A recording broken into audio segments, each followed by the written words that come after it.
Kapidongski TV. Kapidongski, shout out. Andan din po si Kapidongski. Kaya taga ano si Kapidongski, taga Padada yan eh. Nabudunsor, Kapidongski. Dating kakilala ni Erica naglabas ng ebidensya ganito raw ang tunay na ugali ni Erica. Maligayang pagbabalik muli mga idol, please like this video at paunawa tapusin muna ang buong video na ito at unawain ang nilalaman ng video at bago magkomento, daghang salamat sa inyong tanan sa pagsubaybay sa aking munting channel ang Bisayang Taga Davao Kapidongski TV. Nakakilala kay Erica sa dati nitong pinagtrabahuan sa Manila may sinabi tungkol sa tunay na ugali ni Erica ayon nga kay Sir Roldan Damagin.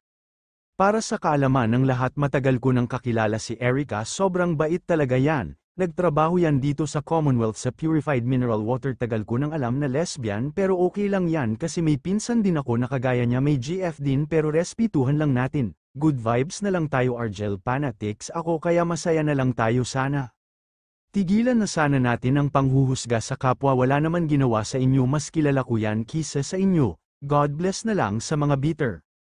So ito na sa mga taong bitter dyan makinig kayo dahil sa sinabi ng kakilala ni Erica dati nahiya kayo dahil mabait raw talaga si Erica. At kung tibay si Erica wala raw kayong pakialam dahil hindi kayo si Erica hayaan niya si Erica dahil hindi kayo nagbigay ng pagkain ni Erica. Hindi natin masisi si Erica kung nagbago na ba ayon nga ni Lolo Miguel nagbago na si Erica dahil siguro nagbago na ang kalagayan ni Erica ngayon kaya nag-iba na rin ang ugali. Real talk na lang tayo kapag nagbago ang pamumuhay mo I'm sure kasama na rin yung ugali natin na mabago.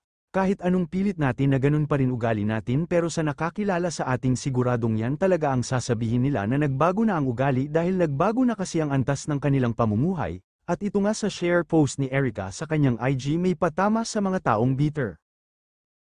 Hindi lahat ng mga taong malapit sa'yo ay kakampi mo.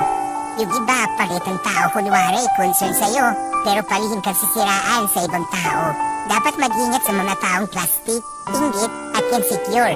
Dahil kahit anong bait mo, magugulat ka na lang may liit na galit pala sila sa'yo. Sisiraan at magkakalat ng chismis, mahila ka lang pababa.